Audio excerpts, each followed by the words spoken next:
Our reading today comes from the letter to the Hebrews, chapter 9, verses 1 to 14.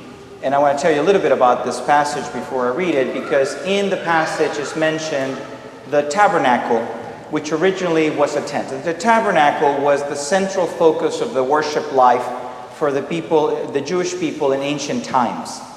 Eventually, the temple in Jerusalem took its place, and that temple was built and destroyed and built and then destroyed and not rebuilt.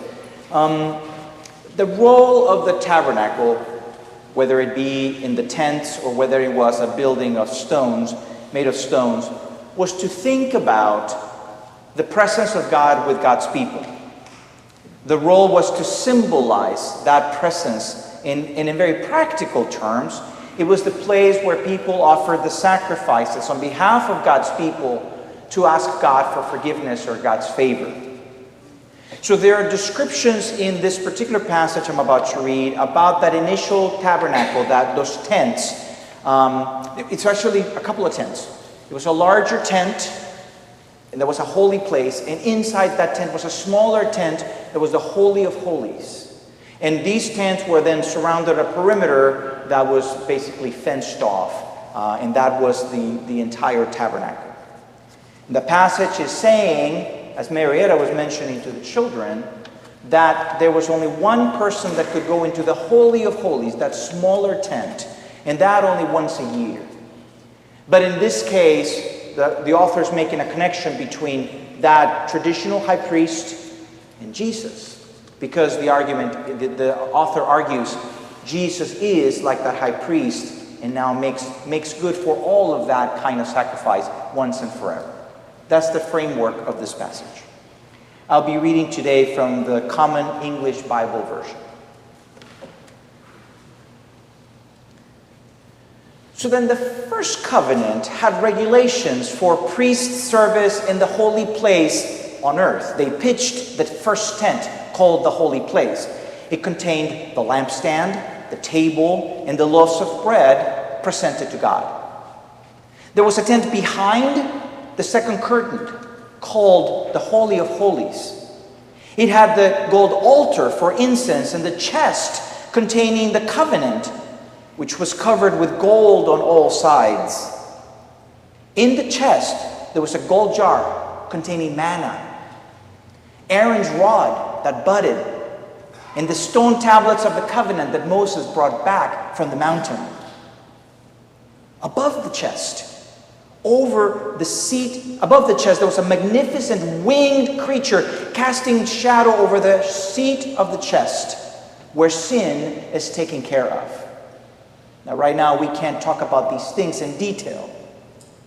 When these things have been prepared in this way, priests enter the first tent all the time as they perform their service, but only the high priest enters the second tent once a year.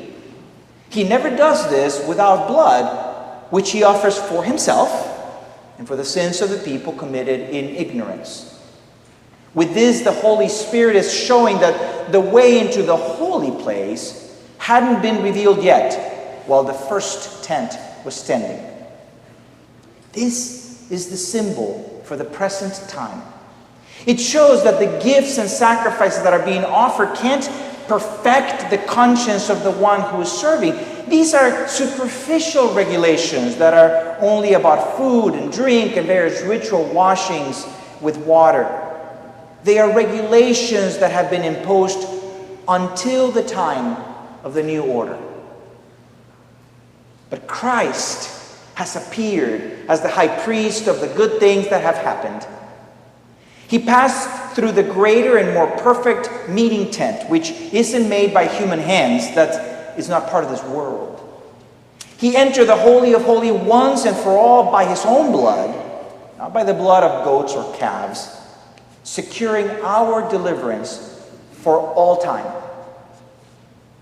If the blood of goats and bulls and the sprinkled ashes of cows made spiritually contaminated people holy and clean, how much more will the blood of Jesus wash our consciences clean from dead works in order to serve the living God? Jesus offered himself to God through the eternal Spirit as a sacrifice without flaw. Friends, this is the word of the Lord. Thanks be to God.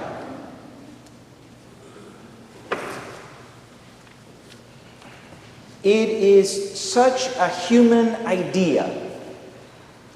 In trying to grasp who God is, all we want is to give God an address.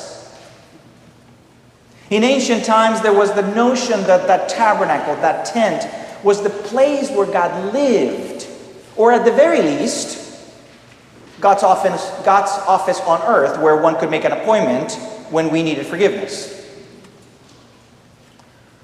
We've been talking over the last few weeks about just how God connects to us through Jesus. We've had the guidance of the book of Hebrews, and we've had the guidance of the story, the Christmas story in Luke. Jesus is God's presence with us. We've talked about how Jesus gives us an example of God's love for us, and therefore a lesson about being in solidarity with one another. We've said that since his name means God saves, Jesus is challenging us to think about the elements of salvation or new life in our interactions with one another. And by the time we get to today's passage, this idea of presence gets crystallized in that notion of the tabernacle. What is the physical address for God? Where is God's presence? Where is God?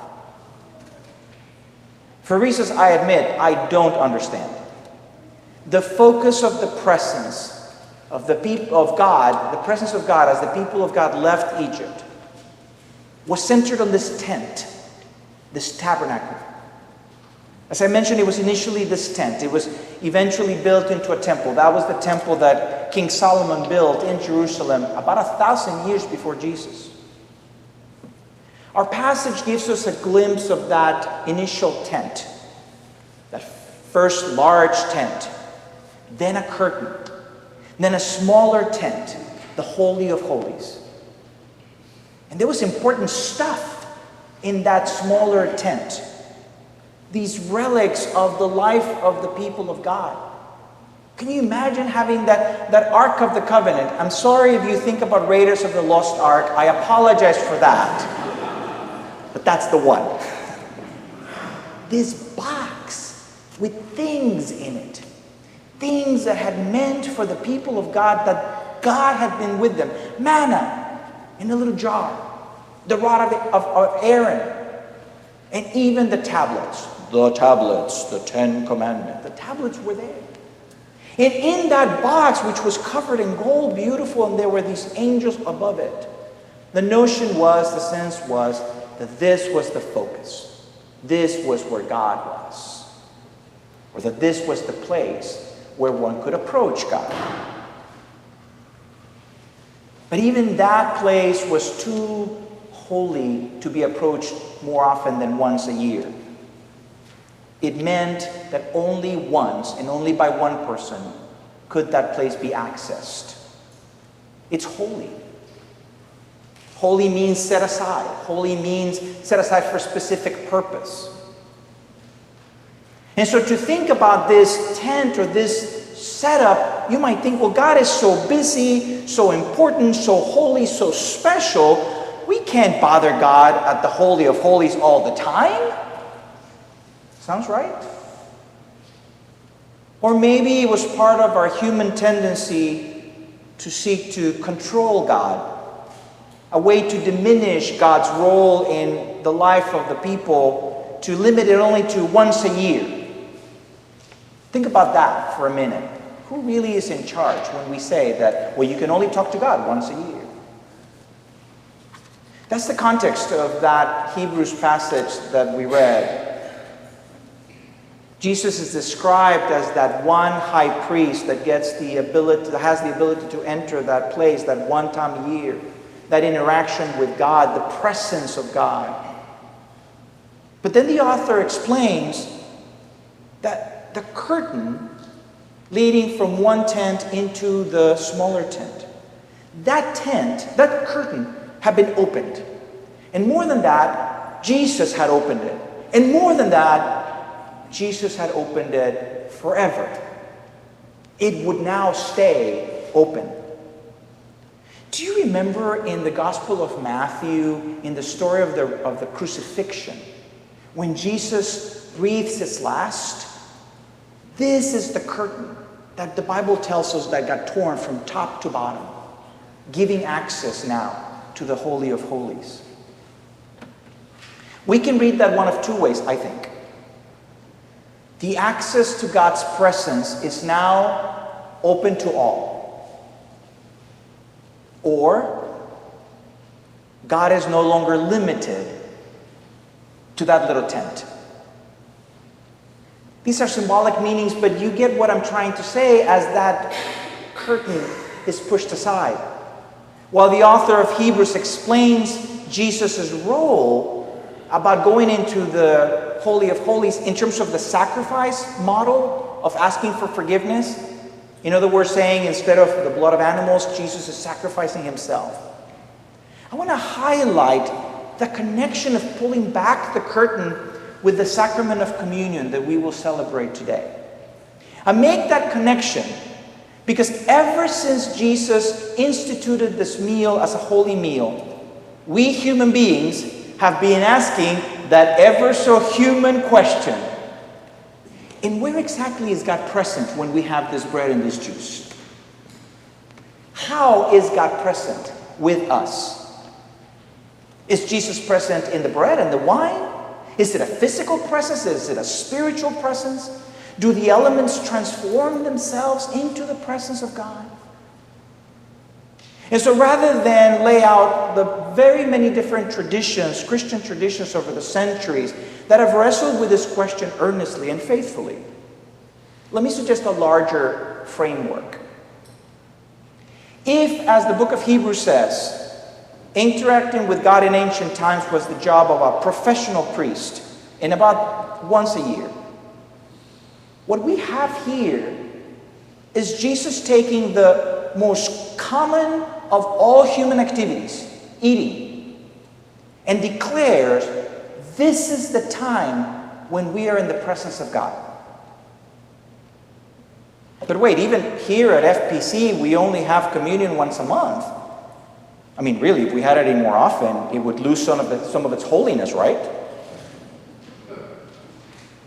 Well, I would argue that Jesus, on purpose, pointed to a common meal to make the point that the presence of God is with us, always and everywhere. I think that means several things. Because Jesus is in a symbolic way, went behind the curtain, leading to the Holy of Holies, giving us access.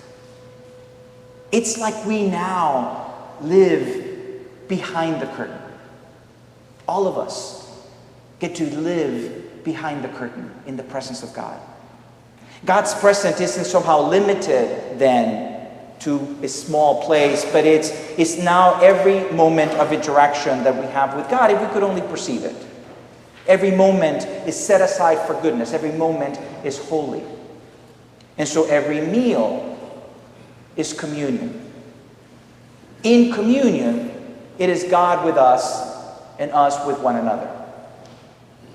Jesus, I think, breaks open the concept of what it means to be in the presence of God.